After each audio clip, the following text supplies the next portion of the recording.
আসসালামু আলাইকুম। পরিস্থিতি কিন্তু দর্শক সত্যি সত্যি ভয়াবহ। যেই পর্যায়ে ঠেকেছে আইন শৃঙ্খলা পরিস্থিতি, তাতে কেউ আর নিরাপদ না, এটা মোটামুটি প্রমাণ হয়েছে। দ্বিতীয় আরেকটি প্রমাণ দেখেন, কিছুক্ষণ আগে প্রথম আলোতে যে রিপোর্টটা দেখছি তাতে ৫ কোটি টাকা চাঁদা না পেয়ে পল্লবীতে ব্যবসা প্রতিষ্ঠানে হামলা, গুলি, আহত এক।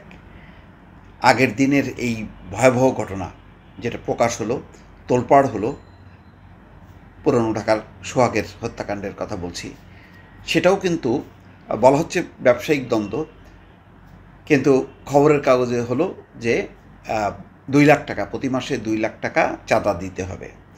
চাঁদা না পেয়ে ওই ব্যবসায়ীর উপরে হামলা, সোহাগের উপর হামলা এবং নির্মম পরিণতি। সারা দেশ কেঁপে উঠেছে, কিন্তু কাঁপলে কী হবে, কিছু মানুষ কেঁপে উঠছে না।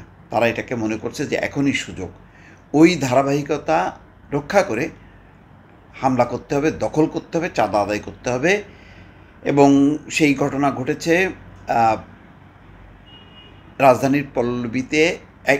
একই কারণে একটি ব্যবসা প্রতিষ্ঠানে সন্ত্রাসী হামলার ঘটনা ঘটেছে শুক্রবার বিকেল ৫টার দিকে পল্লবীর আলন্দির টেক এলাকায় একে বিল্ডার্স নামের আবাসন নির্মাণ প্রতিষ্ঠানে এই হামলা হয়।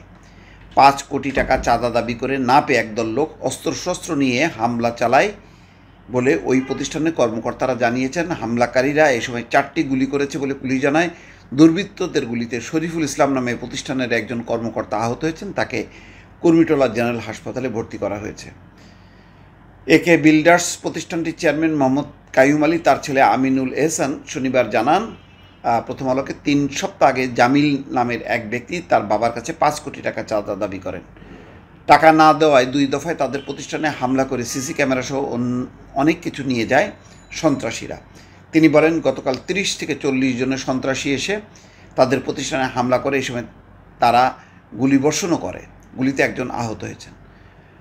ওসি বলছেন, গুলিবর্ষণের ঘটনায় এখনও কোনো মামলা হয়নি, কাউকে গ্রেপ্তার করা হয়নি। ঘটনাটি গুরুত্বসহ তদন্ত করে জড়িত ব্যক্তিদের গ্রেপ্তারের চেষ্টা চলছে। দর্শক, এই যদি পরিস্থিতি হয়, আমি অনুরোধ করব প্রপার, একেবারে সঠিকভাবে, যাতে রাজনৈতিক উদ্দেশ্য প্রণোদিত যাতে না হয়, কিছুদিন আবার ক্রসফায়ার বা অপারেশন ক্লিন হার্ট অভিযান শুরু হোক। ন্যূনতম পক্ষে এখন যেটা দরকার ক্রসফায়ার, এর কোনো বিকল্প নেই। সন্ত্রাসের বিরুদ্ধে যুদ্ধ সারা বিশ্বে স্বীকৃত, মার্কিন যুক্তরাষ্ট্র নিজেও করে। নিজেও কিন্তু যখন নাকি কোনো সন্ত্রাসী ঘটনা দেখে তখন তারা নির্বিচারে গুলি চালায়। সেটাকে আমরা ক্রসফায়ার ধরতে পারি। বাংলাদেশে শুধুমাত্র যারা সন্ত্রাস করবে, সেই রাজনৈতিক দল মত যেই হোক না কেন, যেহেতু যারা সন্ত্রাসের ঘটনা ঘটাচ্ছে চাঁদাবাজির জন্য, দখলদারির জন্য বা ঘুষ বাণিজ্য যেইভাবেই হোক না কেন, যেহেতু সন্ত্রাসী কর্মকাণ্ড যারা করছে তাদের দায় রাজনৈতিক দল নিচ্ছে না, এবং সাথে সাথে তারা বহিষ্কার করছে, তাদেরকে একেবারে আজীবন বহিষ্কার করছে এবং দাবি জানাচ্ছে আইন শৃঙ্খলা কর্তৃপক্ষ যাতে সঠিক লোকটাকে ধরুক।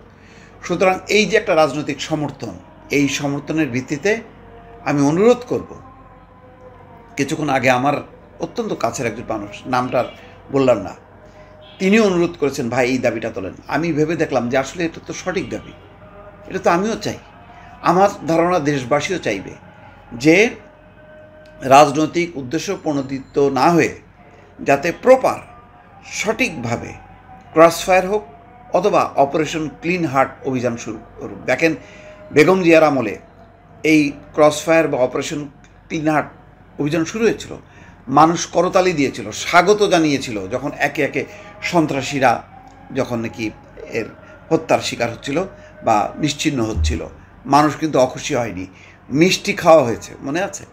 কিন্তু এই ক্রসফায়ার এই জিনিসটাকে নষ্ট করছে শেখ হাসিনা। সে রাজনৈতিক উদ্দেশ্য প্রণোদিতভাবে ভিন্ন মত, ভিন্ন দলের লোকদের উপর যখন চালাচ্ছে, তখন এই ক্রসফায়ার আতঙ্ক, এবং যার কারণে মার্কিন নিষেধাজ্ঞা। কিন্তু সন্ত্রাসের বিরুদ্ধে যদি এটি পরিচালিত হয়, মনে করেন আজকে পল্লবীতে যে ঘটনা ঘটলো, ৩০-৪০ জন, সাথে সাথে যদি তাদের বিরুদ্ধে অ্যাকশান করে, মানুষ অখুশি হবে? মোটেও না, রাস্তায় মিছিল করবে। তারপরে মিডফোর্ডে যেই ঘটনা ঘটলো, যে সন্ত্রাসীরা, ওদের বিরুদ্ধে যদি ক্রসফায়ার হয়, মানুষ অখুশি হবে? কোনোভাবেই না।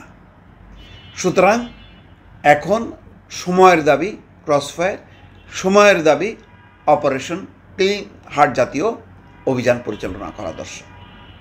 নিশ্চয়ই আপনাদের মতামত চাই। ভালো থাকবেন। আল্লাহ হাফেজ।